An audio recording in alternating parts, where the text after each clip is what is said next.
Hallelujah. स्वागत है आप सबका मेरी भविष्यवाणियों की पुस्तक में। तो आइए हम आज के पवित्र वचन को पढ़ेंगे जो कि परमेश्वर के दास प्रेरित अंकुर यूसुफ नरोला जी के द्वारा लिखा गया है।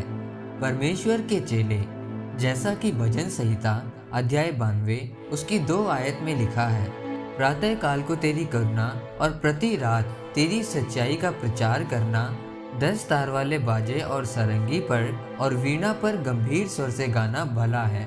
मेरे प्रियो, बाइबल बताती है कि अगर परमेश्वर आपसे कोई बड़ा काम लेना चाहता है तो वह आपकी तैयारी भी बड़ी करता है। ऐसा नहीं हो सकता कि आप एक आम जीवन व्यतीत करें और परमेश्वर के दास बन जाएं और परमेश्वर के रास्तों को साफ करें। इसीलिए मैं अपने फेसबुक पर लिखता हूँ कि जो अनुशासन में नहीं है वो कभी भी परमेश्वर का चेला नहीं बन सकता। और इसीलिए जब परमेश्वर ने 12 चेलों को चुना तो उन्हें प्रेरित कहा।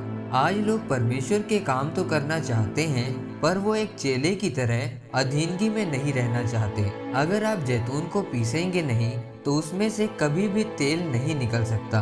बिना पीसे आपके जीवन में तेल नहीं आ सकता। बाइबल कहती है कि जब एलिया ने एलीशा को परमेश्वर के कामों के लिए बुलाया तो लिखा है कि एलीशा ने अपने बैलों को कुर्बान कर दिया ताकि जब वह परमेश्वर के कामों के लिए जाए तो वह अपने खुद के कामों से निश्चिंत रहे। परमेश्वर ने कहा कि प्रातः काल को मेरी करुणा का और प्रति रात को मेरी सच्चाई का प्रचार कर। सुबह का मतलब होता है वो समय जब आपके जीवन में गवाहियां हैं, जब आपका जीवन आशीषों से भरा हुआ है। तो परमेश्वर ने कहा कि तब भी मेरे भले कामों का प्रचार करना।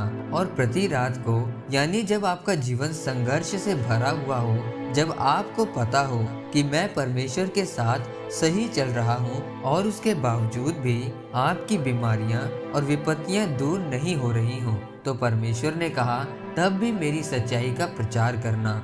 आप जब प्रति रात उसकी सच्चाई का प्रचार करेंगे तो परमेश्वर आपको मजबूत करेगा।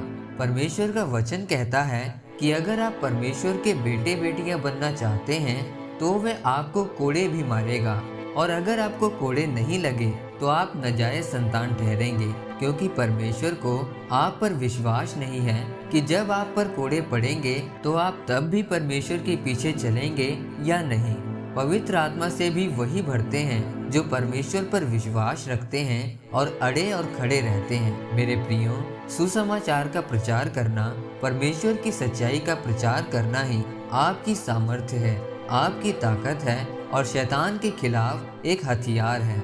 जब आप दुखों में भी परमेश्वर के भले कामों का प्रचार करते हैं तो शैतान भी सोचेगा कि मैंने इसको बीमारी दी, इसको गरीबी दी, लेकिन ये फिर भी यीशु मसीह की आशीषों का प्रचार कर रहा है। अगर आप अड़े और खड़े रहेंगे तो गरीबी को जाना ही पड़ेगा, बीमारी को जाना ही पड़ेगा और परमेश्वर के उद्धार को आपके जीवन में, आपके परिवार में आना ही पड़ेगा।